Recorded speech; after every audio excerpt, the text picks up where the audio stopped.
Hi, good morning, everyone. I'm trying a different mask today, so we'll see how this one works. Maybe I might be able to breathe with this thing. Of course, I feel like I'm more ready to rob a stagecoach than anything else, but that's fine.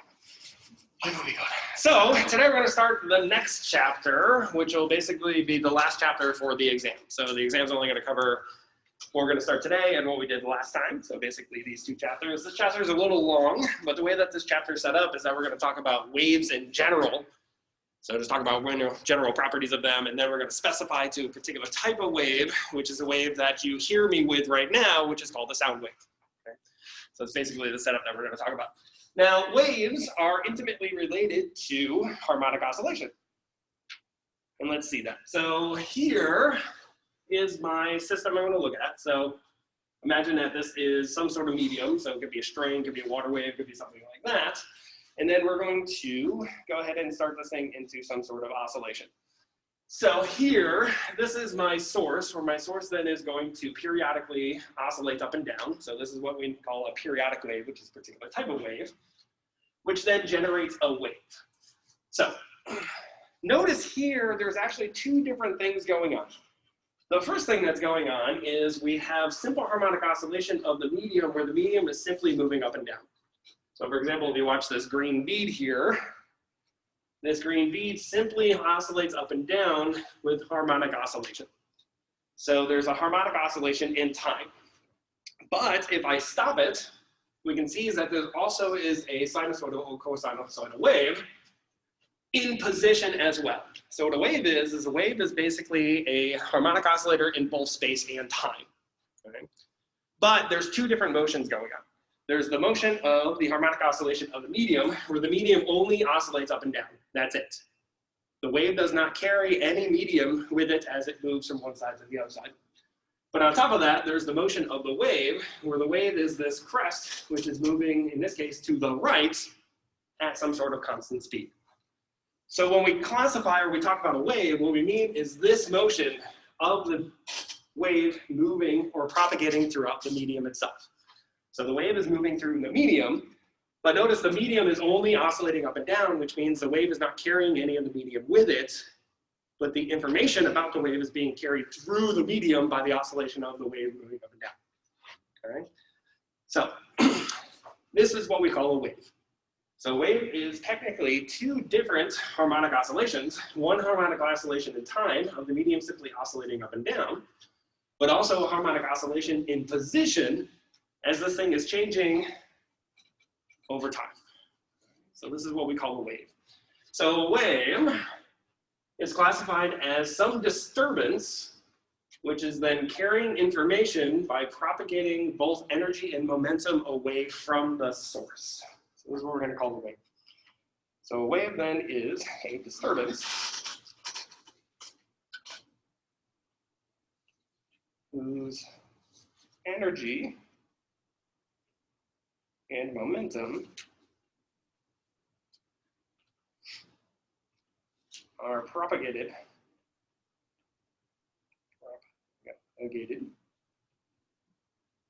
through the medium.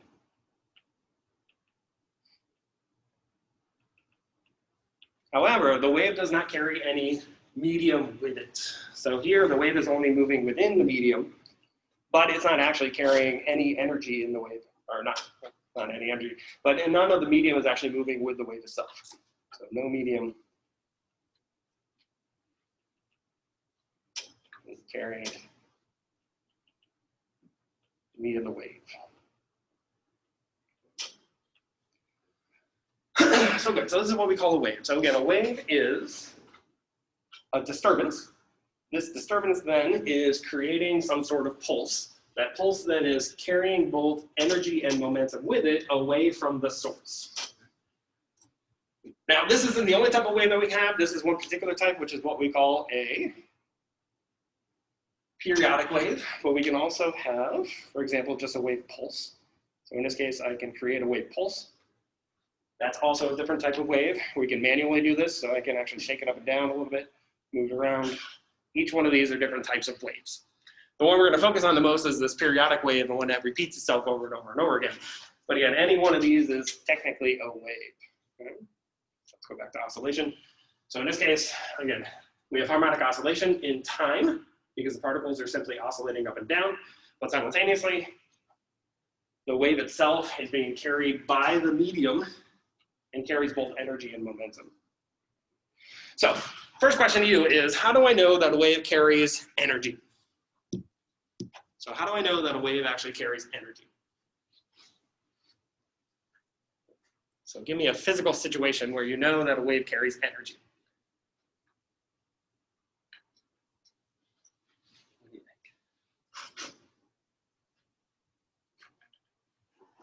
Go ahead, Dylan. Okay, good. Microwaves. Good. What's another scenario we can think of? An ocean wave. Good. We know that carries energy. That's a good one for momentum as well, right? So that's a good example for momentum, because if you've ever gone bodyboarding or surfing or boogie boarding or any of those things, you're carried to the shore by the wave, right? So you're carried by the momentum of the wave. That's another good example for energy. What happens if we go outside right now? What does our skin do? It heats up, right? It warms up. So here we're actually having energy carried to us from the sun, because the sun is actually carrying electromagnetic radiation to us, which is then embarking onto our skin, which is causing our skin to warm up, right? So these are reasons that we actually know that these things carry energy and momentum. So let's talk about different types of waves. So in general, there are going to be 3 types of waves.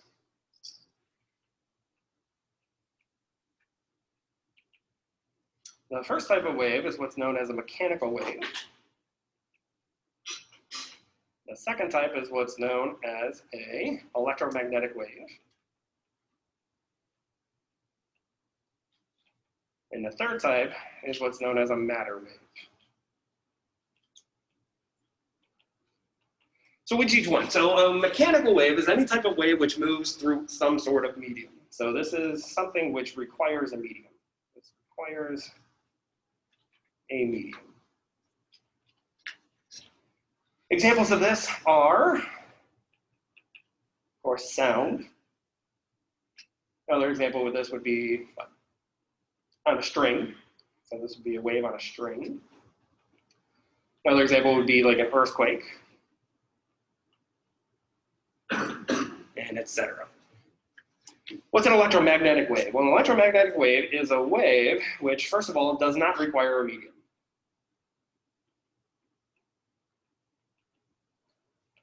A medium to propagate.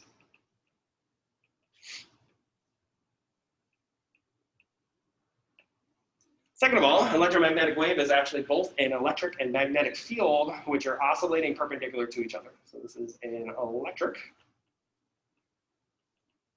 and magnetic wave oscillating perpendicular to each other. So as an example of this, I'll show you a picture. This is actually an electromagnetic wave. So here, what's happening is you have both an electric field and a magnetic field. We'll talk more about these things as we go through the semester. But here, the magnetic is in red, the electric is in blue. So what's actually happening is the electric field is oscillating perpendicular to that of the magnetic field. So for example, if this is moving in the Z direction, then here, the magnetic field is oscillating in the X direction. All right. E cross B, sorry. So this would be the X direction, this would be the Y direction. So here, the electric field is oscillating in the X direction, magnetic field is oscillating in the Y direction, but they are oscillating in phase with each other. So they have exactly the same phase factor, meaning that they're oscillating, increasing and decreasing at exactly the same time. But they're both oscillating perpendicular to the direction in which the wave is moving, which is in the Z direction. So this is what we call an electromagnetic wave. So this is both simultaneously an electric field and a magnetic field oscillating perpendicular to each other along 2 different directions, propagating in the direction perpendicular to both of those 2 directions.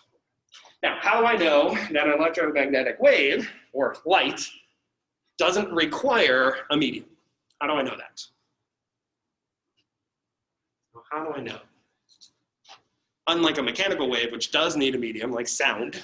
So for example, you hear me because of the air, the vibrations of the air. But in space, there is no sound.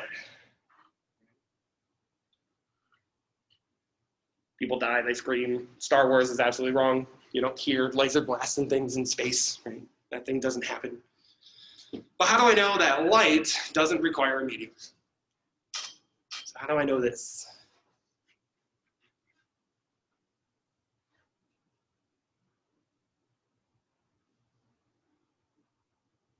Devin. That's right. We wouldn't have light. Most of our energy comes from the sun. If the light required a vacuum, or actually required something other than a vacuum, requires some sort of medium, in that case, we would need a medium between us and the sun to actually get all our energy. But we know we get all the energy from the sun. There is no medium. There's a slight medium, but anyways, it's not a true vacuum, but it's close enough to a vacuum that we know that it actually doesn't require some sort of medium. Right. So this is light. Now light we'll return to towards the end of the semester. So one of the fun things about this chapter is everything you learned in this chapter we'll have to pull back out of our brains by the time we reach the end of the semester, because we're going to be talking about light and all these properties again. So, but we'll go over all this stuff again. And finally, the last wave is what's called a matter wave. The matter wave is actually quantum mechanical. This is a quantum mechanical wave.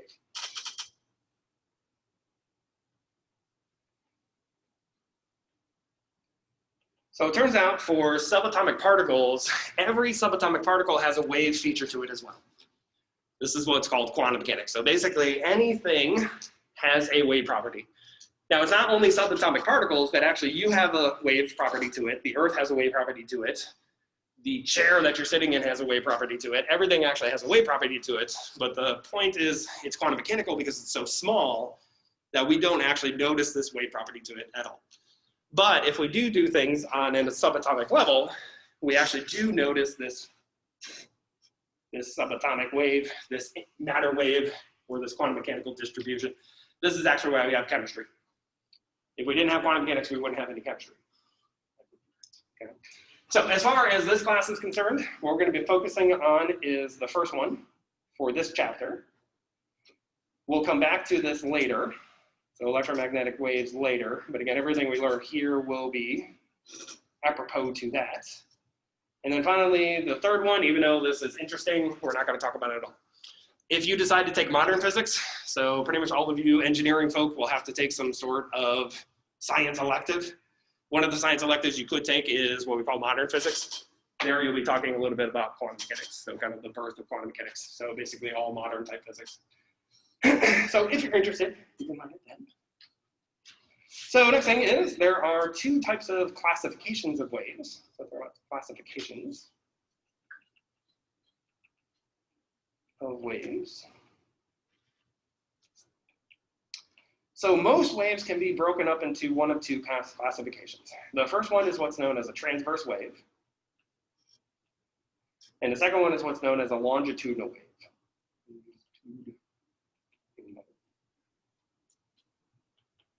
So what's a transverse wave? So a transverse wave is when the medium oscillates perpendicular to the direction of motion of the wave. So here the medium oscillates perpendicular to the propagation direction of the wave. So an example of this is actually that first example that I showed you. It's in slow motion. This is the transverse wave. Okay. So here what's happening is the particles themselves are oscillating up and down. The wave is moving to the right. So this is what we call a transverse wave. So examples of transverse waves are exactly this. So a wave on a string.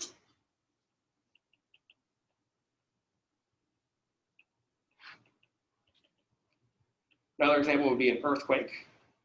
Earthquakes are actually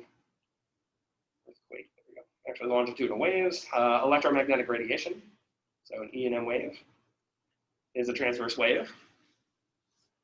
What's a longitudinal wave then? So a longitudinal wave is a wave where the medium propagates in the same direction as the wave itself.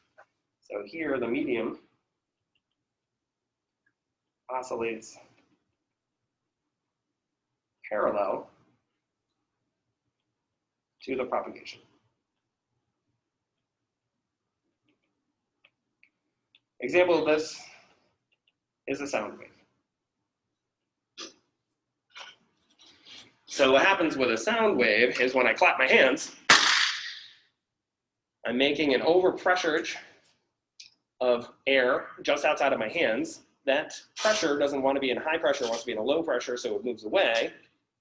That creates another high pressure here, that moves away, creates another high pressure, moves away, creates another high pressure, moves away, creates another high pressure, moves away. So here the particles are moving side to side while the wave is moving in exactly the same direction.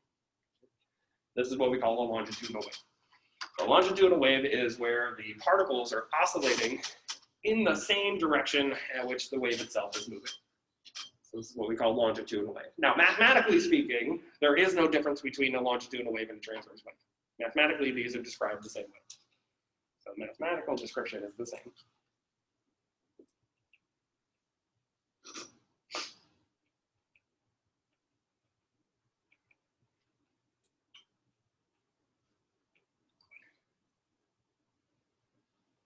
All right, so next thing I want to talk about is, so what is the speed of a wave on a string?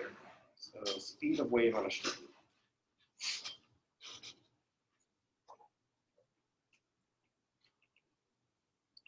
So let's say that we have a string. Here's my string. And we're going to put a wave on here. So here's my wave. And we want to know how fast is this thing going to move, say, to the right. So what is the speed at which this wave is going to move? So instead of actually deriving this, let's use some dimensional analysis and let's try to figure it out. Okay? So let's say here's my string. What properties does my string have? So what physical properties does this string have?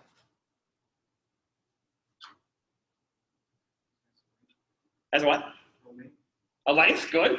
This thing has a length. What units are length? Meters, good. What else does it have? So if I do this and I let it go, what does it do? Falls down, means it has to have a weight to it, so it has to have a mass. So we know it has a mass as well. And units of mass are what? Kilograms. And what's the final property of the string? So if I want to create a wave on this thing, what do I have to do to the string? Well, I have to pull on it, right? So as I pull on it, I can actually create then different waves. So if I pull on it just a little bit, I don't get much of a wave. But the harder I pull it, then the faster that this wave is going to move. So if I pull on the wave, what type of force do we call that?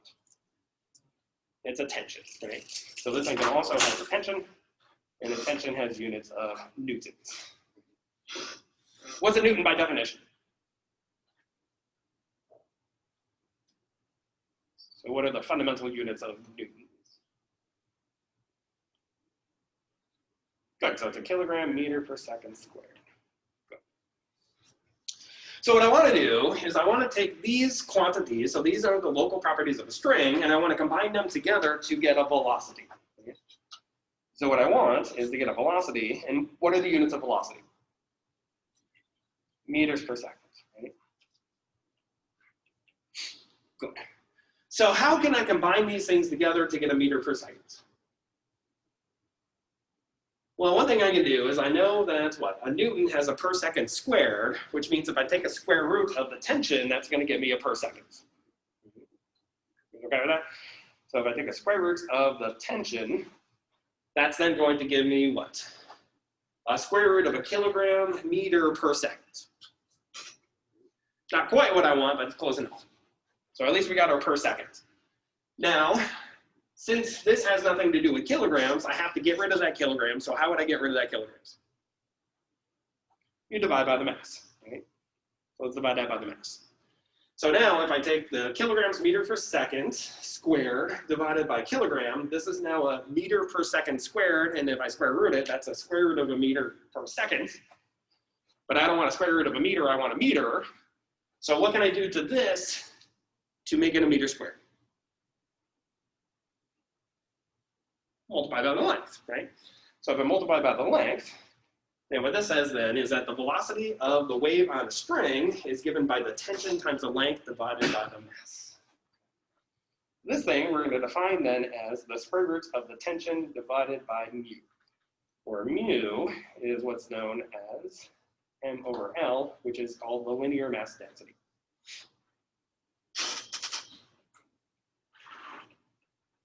So the linear mass density is how much mass per unit length that this string has.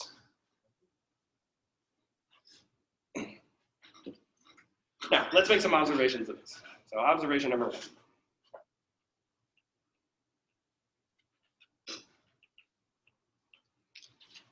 Let me rewrite that. So velocity is equal to square root of tension divided by linear mass density.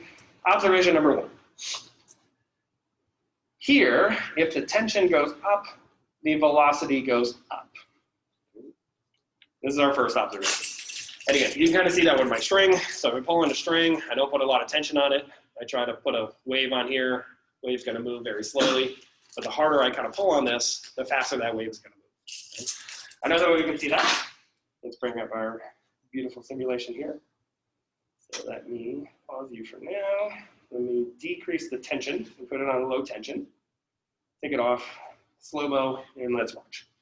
So here this thing has a very low tension. So here the wave is moving fairly slowly, right? So now what happens? So now if I start cranking up the tension, what happens to the speed of the wave? Drastically increases. So here, first thing we notice is that what? The greater the tension, the faster the speed of the wave. Observation number 2. As the linear mass density increases, the velocity decreases.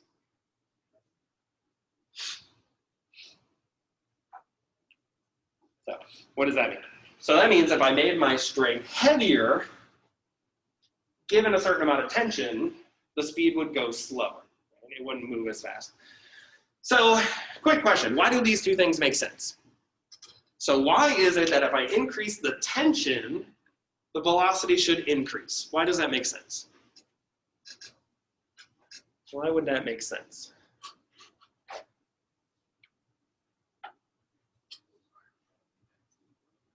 What was that? That's right. So the greater the tension is, the greater the restoring force, which means the greater the acceleration, so the greater at which the velocity would move. Exactly. So what this does then is it increases the inertia. So the greater the tension, the increase of the inertia,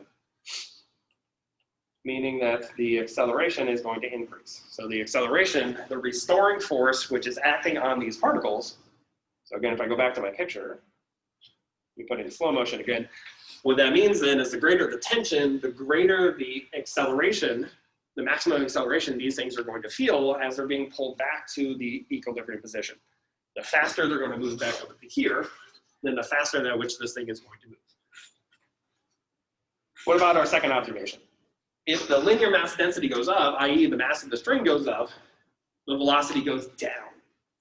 So why would that make sense? It takes more energy to restore the particles, right? So in that case, you have to divert the energy to moving the particles back to equilibrium as opposed to how fast they're going. Or if we think about it in terms of Newton's second law says for a fixed force that's equal to the mass times the acceleration. The mass goes up, the acceleration has to go down. So again, this is just inertia. So here we're decreasing the inertia. So here the acceleration is going down. Very good. All right. So good. So let's use this real quick and let's do an example. So our first example says,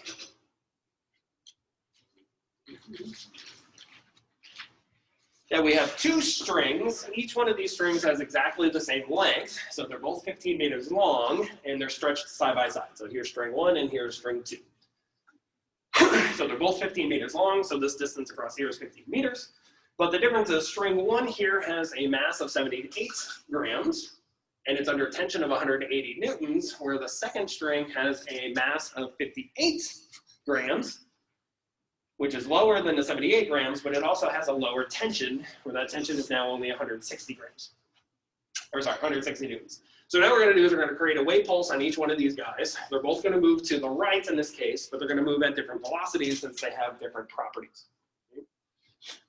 What I want to know then is which one of these two waves is going to reach the end of this 15-meter string first. So how much which one's going to get there first? Is it going to be the pulse on string 1 or the pulse on string 2? Once I know which one ends there first, what I want to know then is how much more time does it take for the second one to reach the end? So for example, if the first one reaches first, I want to know how much time behind the first one does the second one reach. So that's all we want. Okay. So now, before we do any calculations, which one do you think is going to win? Do you think the one that has a heavier mass but a greater tension, is that one going to beat the one which has less of a mass but a lower tension? So which one? Which one are you going to think? Completely arbitrary question. We're not going to, we'll do the calculation that way. What's that, Richie? Heavier tension. The bigger tension with the heavier mass? Yeah. Okay, so Richie's going to go with string number 1. Who wants to go with Richie? Richie going to be right. Have you? Nice. Got some friends. Who wants to say string number 2 is going to win? Isaac's going to say that. Good. And Matthew. Good. Okay, we got you. So, Richie, defend yourself. Well, the tension is multiplied by the length. Right. If you have more tension, you multiply by the same number, you get a bigger number on top. Good. So the numerator is bigger. Go ahead. What about the denominator? I don't know. Didn't think that far. That works. That's also bigger, right? Because now it has a greater mass, so it also has a greater denominator. So yes, the numerator is bigger, but the denominator is bigger as well. So Isaac, defend yourself. Oh. There's 3 eyes? I knew there were 2. It was me then. Yeah, I saw you first, yeah. I was just thinking as Linus was going to go faster. I don't really. Suppose Linus was going to go faster? Yeah. Fair enough. Let's find out. Okay. So good. So the difference is, you're right. The numerator is bigger, but the denominator is also bigger. In Isaac said that basically the numerator is smaller, but the denominator is also smaller, so we should pay attention more to the ratio as opposed to just the sizes. Basically, right? So let's find out. So let's do V1. So V1 we now is going to know the square root of T1 times the length divided by M1. And then V2 is going to be the square root of T2 times L divided by M2. So it's going to be the same thing as what? 180 newtons times 15 divided by, how much was it? 180, no, 78 grams, right? We got to put that into kilograms. So that's going to be 0.078 square rooted. And then this one was 160 newtons times 15 divided by 58. Okay, so that's going to be 0.058. So let's plug in our numbers. Plug in our numbers, what we find is, my phone's not opening, there we go. And this one works out to be 186 meters per second. And the second one ends up being 203 meters per second. So it turns out that, arbitrary choice, sorry Richie, you didn't make it this time. The second one actually wins. So the second one actually is making it to the end faster because it's moving at a faster rate. Again, here the important part is not necessarily the size of these, but it's more about the ratio. So which ratio is actually bigger than the other. Good, so now we know that. Now what we want to know is how much more time does it take string 1 to reach the end? So now what I want to know is, what is delta t? So how much more time does it take for the first wave to reach the end? Well, to find this, we now know that what? T1 is going to be greater than T2, where T1 is the time it takes for the first wave to make it to the end. T2 is smaller, that's the time it takes for the second wave to make it to the end. So the difference then is going to be T1 minus T2.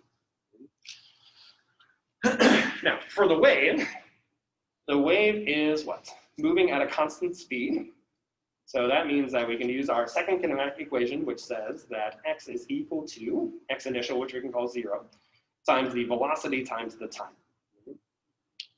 So from here, the distance it travels is L, travels at the velocity of V times T, which means T then is going to be equal to the velocity, the length divided by the velocity.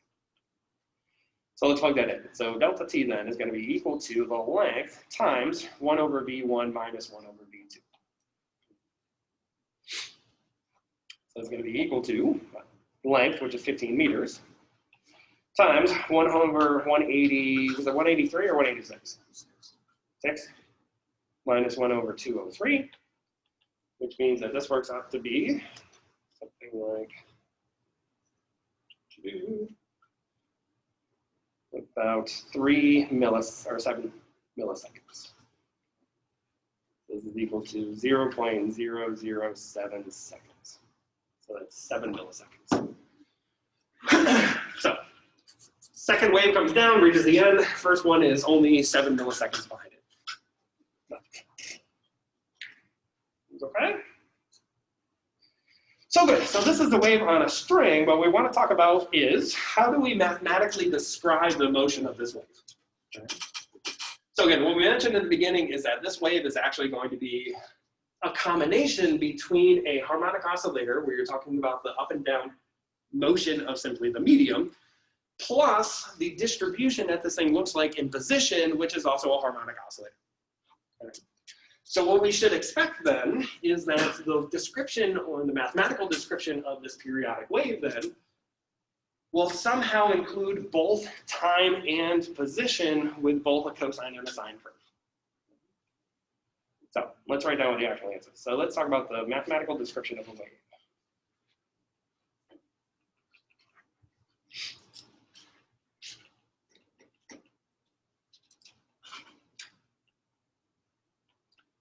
So let's talk about some nomenclature. We're going to say d of x of t. So d is going to be equal to the displacement of the medium itself.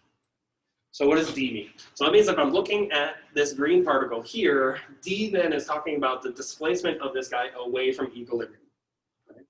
So if I stop it at a given location, this distance from here to here is d. D depends on both x and t, where t depends on just the time, x depends on the location of this piece of medium. Okay?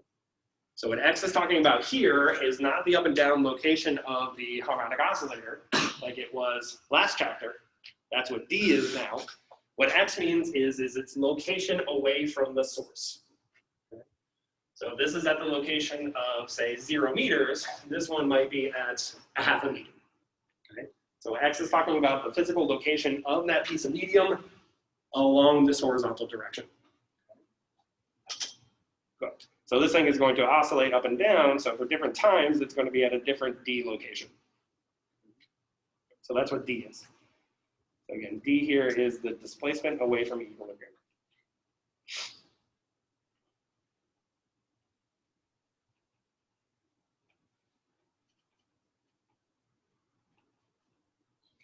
This is equal to a, where a is the amplitude. So a in this case is going to be the amplitude, which is the maximum displacement away from equilibrium. So this is a. So a is the equal amplitude, same thing as it was before, times cosine, because this is a cosine curve, times omega t plus or minus k times x plus d0. So again, let's talk about these things. First off, omega here is the angular frequency for the harmonic oscillator. This is the angular frequency of the medium as a harmonic oscillator. T is the time that we're looking at. Nice and easy. So t is the time of interest.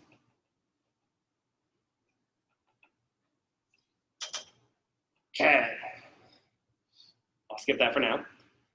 K, well, I'll talk about it a little bit. This is what's known as the wave number. This is not the spring constant. Not spring constant. Talk about that in a second. X again is the location of the piece of medium. Piece of medium. Time I said that, all I can think about is piece of Eden. Anybody play Assassin's Creed? Yeah, piece of Eden, that's all I can think of. Anyway. That's my own issue. Anyways, coming back to here, phase factor, this is the same. So phi0 is exactly the same phase factor, which again tells me where does this thing actually start at time is equal to 0. Okay, so this is the same phase factor as it was before. So let's talk a little bit about K. So K here is not the spring constant. It's a different K. We'll talk about what this K is in actually just a second. So this semester is going to be a little bit confusing with all of our K values. Right now we have 3. We have KB, which is Boltzmann's constant. We have K, which is the spring constant. And we have K, which is now the wave number. After this coming exam, we're going to add another K to it. That's what's known as the electromagnetic constant. Okay? We're going to have to keep all of our K's straight. So as we go through, just because you see a K doesn't mean it's a spring constant, doesn't mean it's Boltzmann's constant, doesn't mean it's a wave number, doesn't mean it's the electromagnetic constant. It will be one of them. You just have to figure out which one you're talking about based off of the context of the problem. Okay, so what is actually happening here? So good. So what is K then? So K, so let's talk a little bit about some other stuff first. So first, let's plot D versus T. So here, if my wave is doing something like this, so again, the amplitude here is the maximum displacement away from the equilibrium position.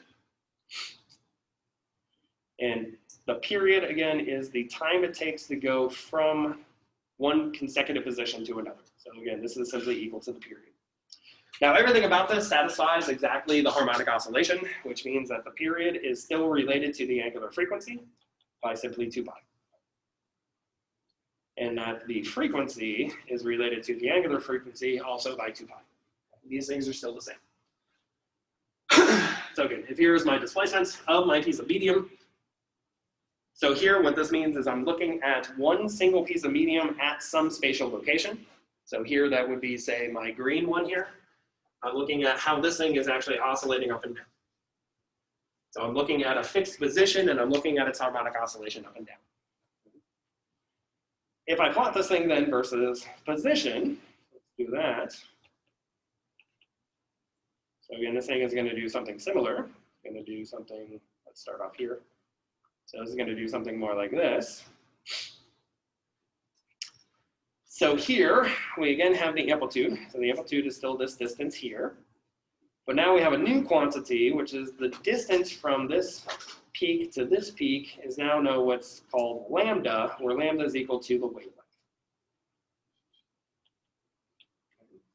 So the wavelength is the physical distance this thing travels from a maximum to a maximum. This is what's called the wavelength. Turns out K is related to the wavelength. So K is equal to 2 pi divided by the wavelength. So this is the wave number. So the wave number here is defined as 2 pi divided by our wavelength. So what is K then? Well, K is very similar then to omega. So if you think about omega as basically the number of times this thing oscillates in a given amount of time, then what K is then is it's the number of oscillations per given distance. Okay? So basically all this means is if I had a wave which was oscillating, then K would tell me the number of oscillations I would have within inside of some sort of distance. Okay? So that means omega here has units of what? Radians per second, which means K has units of radians per meter. So this is K. So the units on K is radians per meter. Because again, this is radians, that's in a meter, so this then has units of radians per meter. So this is K. So okay, let's go back to our diagram here. So again, the wavelength is the distance from this point to this point. So that physical distance is what we call the wavelength. And then K again is telling me if I were looking at a meter here, what is the wave number? Well, the wave number in this case, it tells me how many oscillations within inside of that distance. Okay, so this is K. Let's go back here. What about this plus or minus? What does this tell me? The plus or minus here tells me the direction of propagation. So this plus or minus tells me the direction of propagation.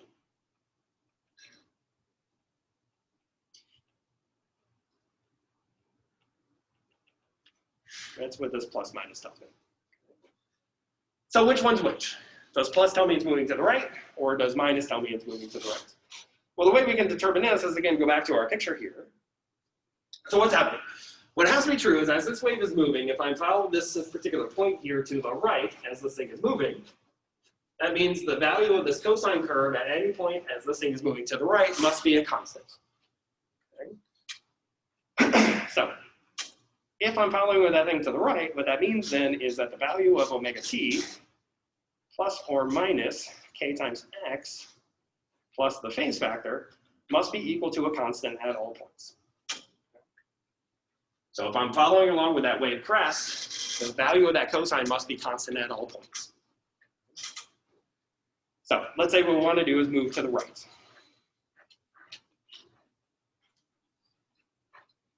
So as I move to the right, what's happening? Well, x is increasing. Time is also increasing because time always increases. Phase factor, let's not worry about that because that thing is just a constant, so I can subtract that guy out. So what this thing is saying is what? If the wave is moving to the right, meaning t is increasing, x is increasing, I need that the value of omega times t and kx together must maintain a constant at all times. But in here, since x is increasing, t is increasing, I need that value to be fixed at all times. So what does that mean? So if it's moving to the right, if omega t is getting bigger and kx is also getting bigger, how can I combine them together to make sure that they stay constant? Well, the only way to do that is if I subtract them. Because here, if omega t is getting bigger, kx is also getting bigger, but the difference between them remains constant. Because the sum would be getting bigger at all times, which means that that can't be a constant. So the only way to make sure that this thing is moving to the right and getting bigger is if we take omega t minus k times x, this would then be equal to simply a constant. Okay. So what this tells me then is that this negative sign here then corresponds to a right moving wave. Okay. What about it's moving to the left?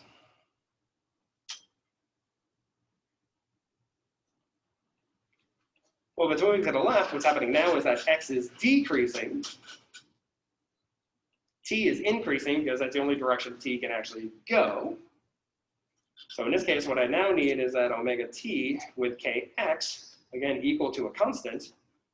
Since this one is getting bigger, this one is getting smaller, the only way to combine these two together to make sure that they stay constant is to add them together.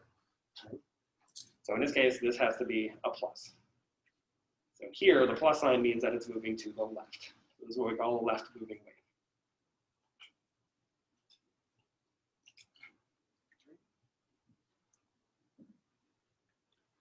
Always okay?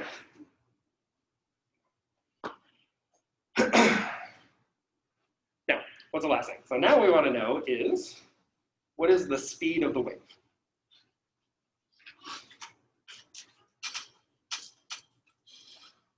Well, to determine the speed of the wave, again, what we know is that omega t plus or minus k times x must be equal to a constant at all times. So again, if I go back to my wave, as this thing is moving, again, if I'm watching and following this wave crest as it's moving to the right, again, that entire phase has to be constant at all points. The value of the cosine has to be the same. So that means to find the speed at which this thing is moving to the right, since this is equal to a constant, let's just take its time derivative. So to find the speed of the wave, we're going to start off with this guy and then simply take its derivative. So we'll take a time derivative of this guy. Now, omega is just a constant, so that means I have omega times dt dt plus or minus k, which is also just simply a constant, times dx dt is equal to the derivative of the constant with respect to time. What's the derivative of a constant? 0, it doesn't change, right? This is simply gone. What's dt dt? 1, right? This term is simply 1. And what is dx dt by definition?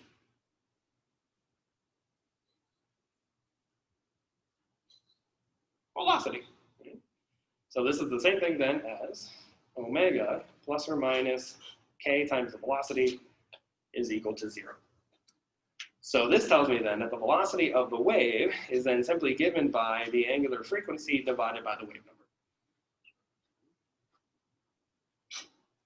But I also know that the wave number is related to the frequency by 2 pi. And I also know that the wave number is related to the wavelength also by 2 pi. So this 2 pi will cancel with this 2 pi, so this becomes equal to the frequency times the wavelength. Either of these two things are equivalent. So this means that for a general wave, the general wave then has a speed of the wave, which is either equal to the angular frequency divided by the wave number, or the frequency times the wavelength. Either one is sufficient. Whichever one I use just depends on what it is that I know. If I know the angular frequency and I know the wave number, I use that one. If I know the wavelength and I know the frequency, I use that one. Now this is true for any wave. This is the speed for any type of wave. This is true for a longitudinal wave, a transverse wave, an earthquake, a water wave, light, doesn't matter. This is always true. The one that we looked at earlier, let's go back to it. This guy, this is only true for a wave on a string. If I'm not dealing with a wave on a string, I cannot use this. So this one is specific.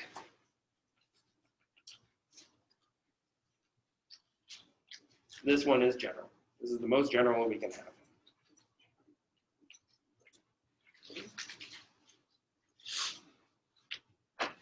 Now, let's talk about this a little bit further. So waves are a little bit complicated because there are two different motions. There is the harmonic oscillation of the piece of medium moving up and down. That's a separate motion from the motion of the wave, where the wave itself, in this case, is moving to the right.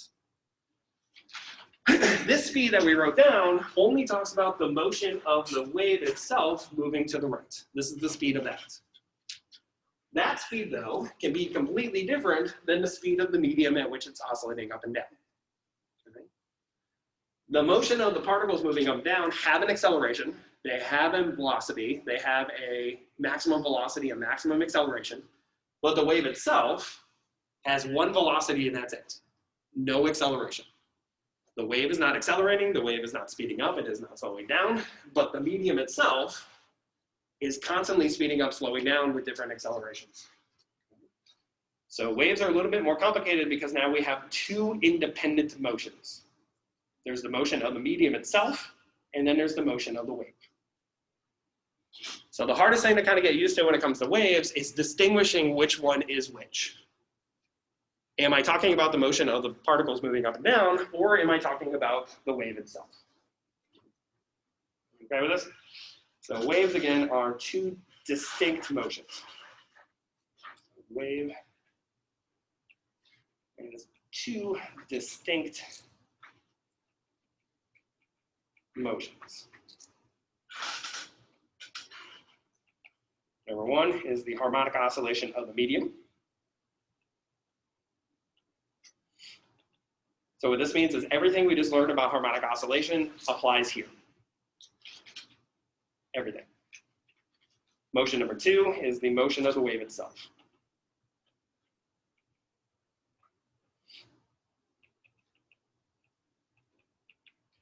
So a lot of times here, they'll come up with questions of which velocity do I use? Well, that depends on what I'm talking about. Am I talking about the harmonic oscillation of the medium itself, or am I talking about the velocity at which the wave is moving? So here, this is what makes this stuff a little bit more complicated. So now you have to know exactly which portion that you're actually talking about. I don't think I have enough time to go through an example. And I got about a minute. So starting off on Monday, we'll start an example of this where we'll look at the two different motions. We'll talk about each one of those, kind of describe that. But we'll leave it here for now. Next time I'll show you the difference between longitudinal and transverse waves. Everyone okay? Any questions? Everybody's doing okay?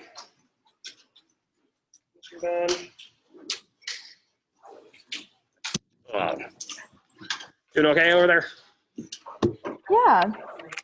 Thank you. Yeah, that made